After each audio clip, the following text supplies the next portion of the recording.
قال راوي السند ناقلا عن سيدي منتهى سير الرجال شرعنا المحمدي.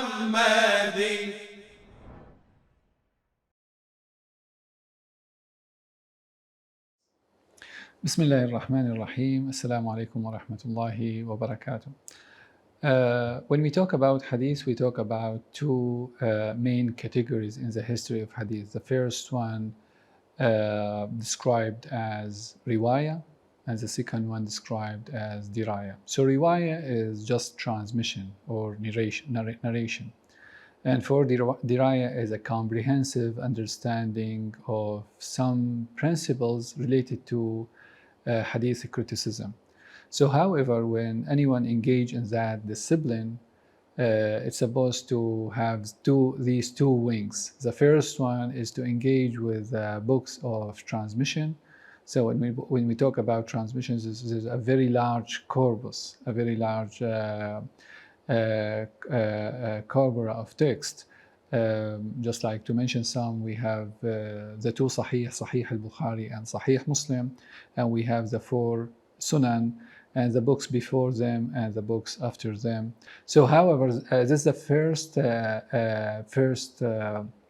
category of Ilm al-Hadith, riwayah. That means just reading the prophetic hadith, what we call mutun, the statement of the Prophet alayhi salatu wassalam. And this statement could be his saying or his actions or his approvals. And just maybe to clarify more, so the definition of hadith among the hadith scholars, we have five things. The first one, sayings, his aqwal, and his actions, af'al, and approvals, his taqrirat, and the moral aspects, ethics, akhlaq, al-Nabi alayhi salatu wasalam, and also physical and non-physical traits, sifatuhu al-khalqiyya wal-khuluqiyya. So engaging in that takes mostly exposed to all of these statements coming from the Prophet alayhi salatu wasalam through his sahaba, their companions. So the second one, ad-diraya, as we know, based on a later definition. So ad-diraya is these criteria of authenticity or acceptance. So when we read that, we read some manuals, mostly brief manuals, and we have a history for that coming from the early period and then late period and then modern period, and each one has some features and some elements. So, but however, the central period is the most important period producing these types of text on the comprehensive understanding of the authenticity and the criteria of acceptance. Just to mention some, so many people aware of this introduction by Ibn Salah in the medieval time, and also the book written by Ibn Hajar just 2 centuries after Ibn Salah, his book Nuzhat al-Nazar, and other books coming before and after.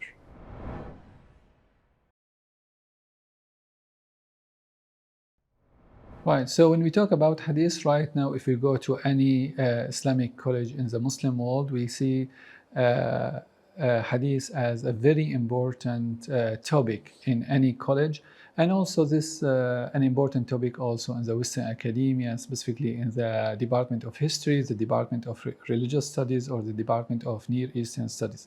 So however, hadith, as I mentioned, is a very large corpus, and anyone who wants to research and write paper or just to understand the history of Islam needs to engage in this text and understand that text. So however, in our modern time, we can see some people working on hadith from fiqh angle, from legal ruling angles, or maybe just like working on editing manuscripts, or working on these minor issues that left by the late scholars. or maybe working on what we call takhrij al-hadith, verifying hadith and giving some ranking or maybe re-evaluating some hadith based on different factors. And also, if you approach ilm al-hadith right now in our academy institutions from social sciences, give different angles and produce different and maybe multiple projects on hadith. However, there is a debate on using all of these sciences coming from the social sciences, human sciences on hadith. But however, we can see that. So just like focusing on ilm al-hadith purely, ilm al-hadith al-riwaya, and then just like working on editing manuscripts or verifying the text, re-evaluating the hadith, or maybe working on these minor technical issues left by the scholars based on a good study based on induction and deduction of the transmission collections.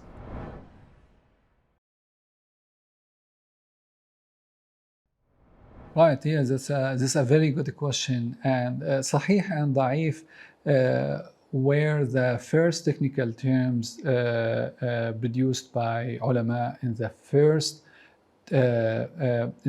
centuries. I mean, here the 2nd century and the 3rd century. These technical terms then divided and extended to be 3 technical terms, and that with the Tirmizi in the 3rd Islamic century, so becoming Sahih, Hasan, Da'if, and then becoming later 5 categories. However, the importance of these coming from the understanding the criteria of acceptance. So when we say hadith sahih, that means it's an accepted hadith. And when we say hadith da'if, that means non-accepted hadith, based on the criteria of authenticity. Here, we don't talk about a practical aspect of the hadith. So just like based on some standards, based on some conditions, we can say, okay, this report is sound and there is no any problem. So when we go to the practical aspect, so then we need a different or maybe further investigation. And that's very clear. So when we talk about Sahih or Da'if, we need to know from which angle we talk. Are we talking from the angle of muhaddithin or the angle of fuqaha? If we talk from the angle of muhaddithin, mostly we talk about just the concept of authenticity. Just describe any hadith, any report, sound. But when we talk about fuqaha, we talk about 2 aspects of the hadith. The first one is the acceptance of the hadith or the authentication of the hadith, and the second one, how this hadith can be applied or implemented.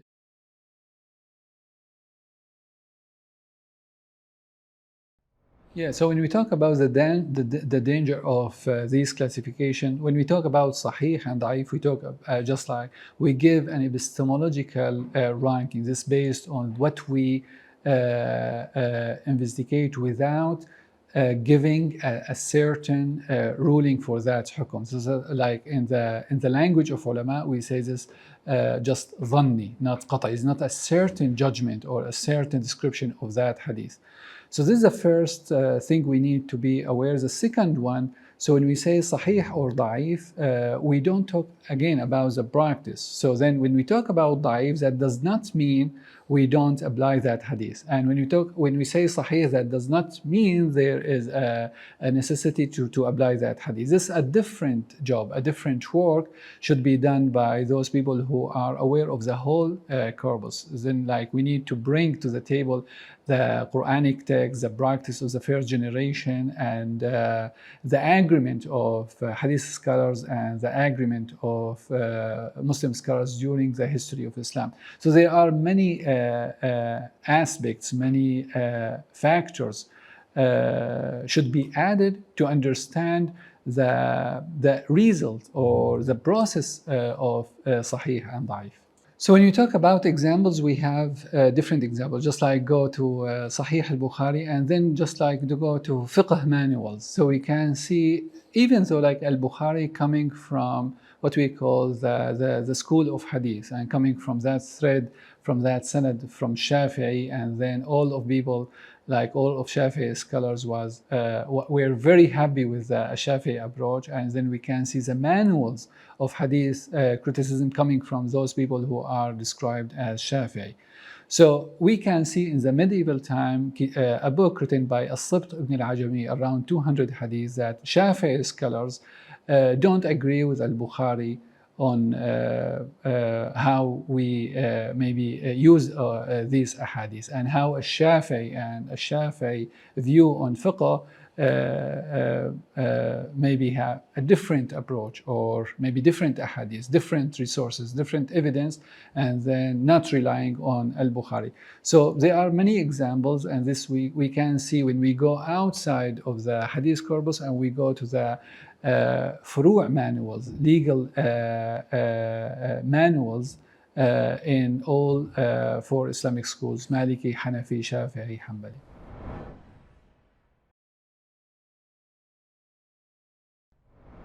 Yes, sure. This because classification of the hadith coming or stem from classification of narrators, and then the classification of the content. But the main gate to hadith, according to hadith scholars, is the narrators. So then when we have a sanad with four narrators, that means we have four areas of study. So then we need mostly like we have a multiple and complicated investigation coming from all critics in the early periods. I'm talking about the 3 centuries. So when you open any biographical dictionary, these like books focusing on the narrators and kutub al-tabaqat, so we can see, if we just like go to any entry, any narrator, we can see a lengthy description of his life, his morality, coming from different scholars. At least maybe you can see maybe 15 critics. So that's on one narrator. So when we combine like 4 narrators, then we have at least maybe 60 judgments coming from those critics. So then the study of anyone, like when we go to study these hadiths, we need to be aware of all of these critics, and then also to know about the personality of these critics. It's not just like about the narrators. So we have 2 types of the study: the narrator and also the critic. So this makes the study complicated, and that's why. So answering your question, yes, for sure. We see that, and we see maybe a different classification on each hadith, but that does not mean that there is a chaos. There are some standards, there are conditions, and we understand the field, but that's we call the hardware of the field. People need to study a couple of years to understand this aspect of hadith.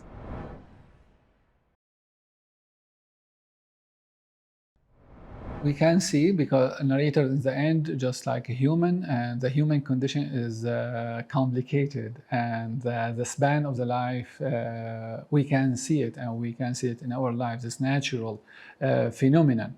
So some people, not just like based on internal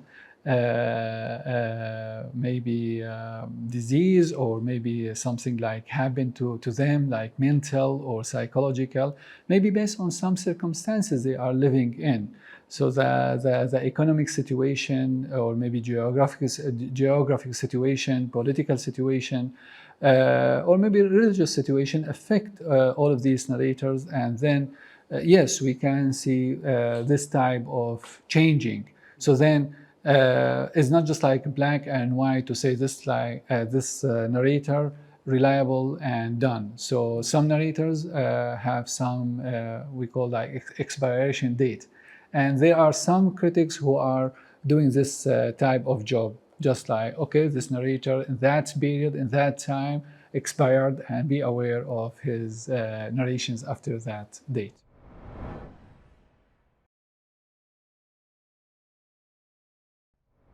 Right. So when we talk about Al-Bukhari and Muslim, we talk about the climax of Hadith narration in the early period. So in the before Al-Bukhari and Muslim, we used to have a very large corpus of the Hadith, including the statement of the Prophet ﷺ, the statement of his companions, and the statement of the third generation, the successors. So it seems there is, and we have a very comprehensive, like if we just like look on the 2nd century and open Musannaf al-San'ani, right now the edition is around 11 volumes with around 10,000 hadith and more. So it seems there is a need to understand or maybe to reach to a point with certainty that what we are reading just the reports coming from the Prophet, and these reports connected. So we have a connected isnad from the people of the 3rd century to the Prophet sallallahu alaihi wasallam, and also the people of that time, they need a clear text, a text connected to the Prophet sallallahu alaihi wasallam, and also not a lengthy text. And that's why we can, I think in this way we can understand Al-Bukhari and Muslim. If just like looking at the title of Sahih Al-Bukhari, in Arabic, Al-Jami'u, Al-Sahihu, Al-Mukhtasaru, Al-Musnadu min Ayyami Rasulillah. These 4 qualifiers in the beginning are telling a lot about the hope of the 3rd Islamic centuries people. So then the first one, Al-Jami', that means we have a book include the most important hadith related to all aspects of the religion.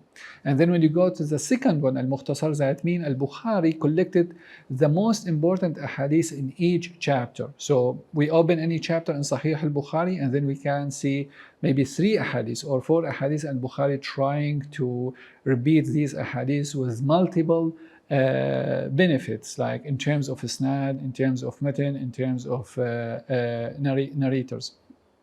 When we go to the 3rd qualifier, al-musnad, that means we have a hadith connected to the Prophet. There's no any disconnection, and we know every single narrator from the people of the 3rd century to the Prophet ﷺ, everyone, his identity is revealed and has a file in the biographical dictionary. And then the 4th qualifier is as-sahih, and this, I think, a very significant and important term in that time, and the development of the definition of sahih, or maybe let me say the evolution and the definition coming from a Shafi'i text in a Risala is 1 page, and then people working on that page until we see the definition of Sahih with Ibn Salah in 1 line. So people are aware of the idea of Sahih at that time, and then these 5 conditions we are read in Hadith manuals, people used to be aware of, but use different description, different details. When I say these 5 conditions, I talk about the uprightness of the narrator, this adala, and the second one, the precision of the narrator, this dabt, and then the connectedness of the isnad, this ittisal, and then there is no shuduz, or adam al-shuduz is a free of anomaly, and then the 5th one is there's no a hidden defect, or adam illa qadiha. When we talk about al-Bukhari, we need always to be aware about the danger of reading a hadith from these books, and how some maybe people in our modern time approach hadith corpus as a fiqhi corpus. So any book of the hadith of the early period received a huge and a large interest. And then we have a big library of commentaries on each collection of these collections in the early period. So what does that mean? That means Muslim scholars work on these ahadith, and then they reach to the point that any hadith in Sahih Bukhari maybe just like occupied 1 dot in the whole picture. So now going to Sahih Bukhari and taking a single hadith without a context, without that commentary, without understanding the background, mostly there is a big problem with that, because this hadith should be understood in the context of this large corpus, and their internal corpus is the hadith, and then we have Quran, and we have the practice of Muslim scholars and the practice of the first generation. So this is a very dangerous step, and people should be aware of this. When we talk about Sahih al-Bukhari, we talk, as I said, the climax of transmission. So we need to be aware of these sources that al-Bukhari used in his book, or maybe engage in a discussion, like Musannaf San'ani, Muwatta Malik. So some titles we read in Sahih al-Bukhari just are responding to a title or maybe a chapter in Muwatta Malik or a chapter in Musannaf San'ani, and not just like to initiate any legal ruling. So there is a social aspect, a political aspect, and religious aspect of Sahih al-Bukhari. And we need also to understand that al-Bukhari himself is just not just like a narrator, is a critic. So sometimes al-Bukhari include some ahadith just like to say, okay, I want to highlight there's a problem in these ahadith. So then if anyone coming to al-Bukhari and taking these hadiths as an evidence, so this is the opposite of what al-Bukhari intended in his book. So al-Bukhari is a critic and narrator, and that I think makes reading al-Bukhari more complicated. So I recommend anyone reading Sahih al-Bukhari and any book of this collection of the 3rd century to read with scholars, and this is the best way in our modern way. And we see right now a very big chaos in our modern time, because this is a free access to the hadith. Without reading hadith with specialized people, I think just like we are recycling problems occurred in the history of Islam.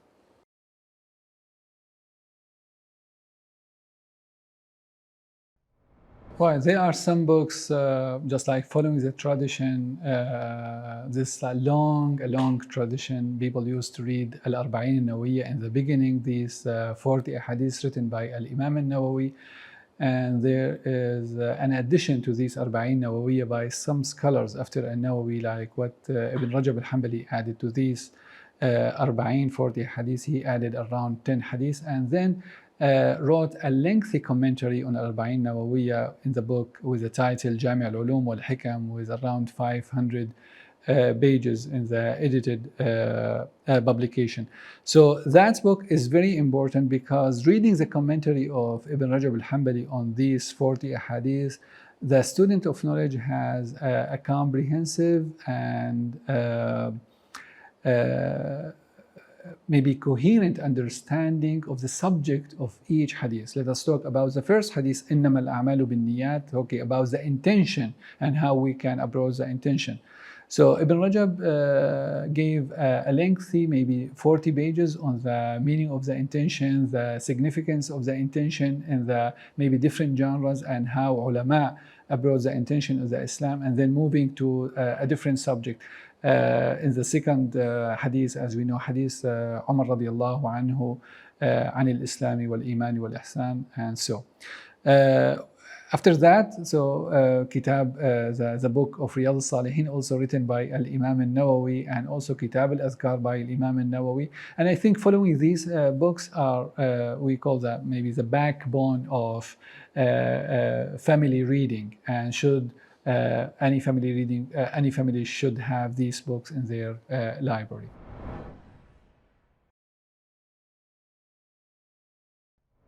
Right.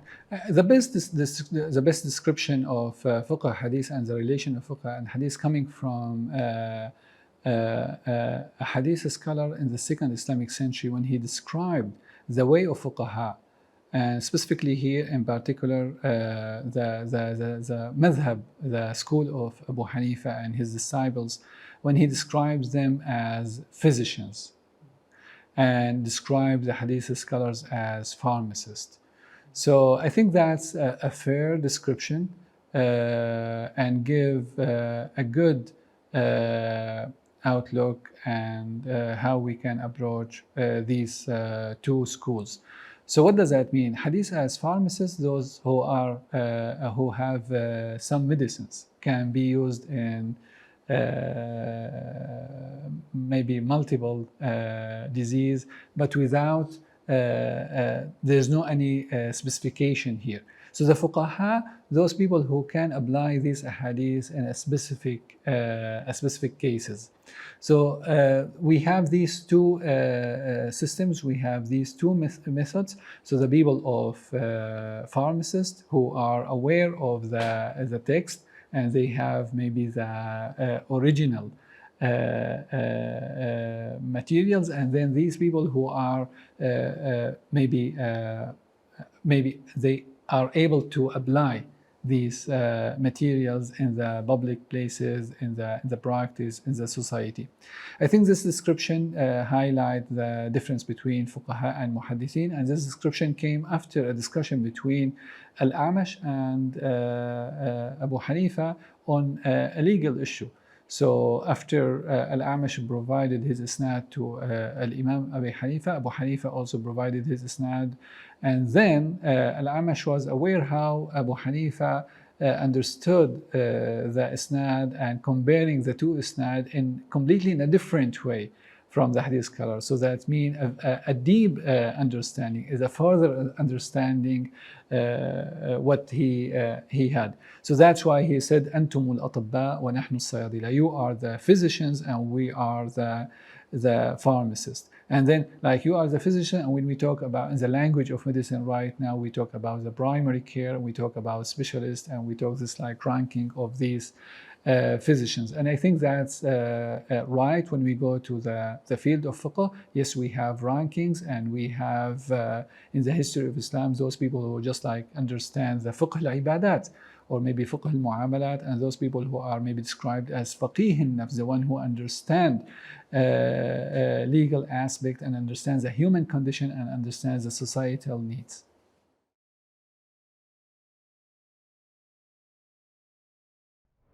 Yeah, so they are overlapped and needed, and so like talking on the early period, and I think that's maybe not the situation in our modern time. So when we talk about any faqih in the early period, this faqih should be muhaddith. So that means no faqih, no jurist without isnad. So the authority of isnad is very important for any faqih.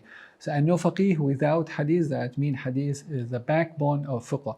But you can see in the early period a hadith scholar without fiqh, just like the one who is focusing on narration, transmission, without giving any consideration to the content.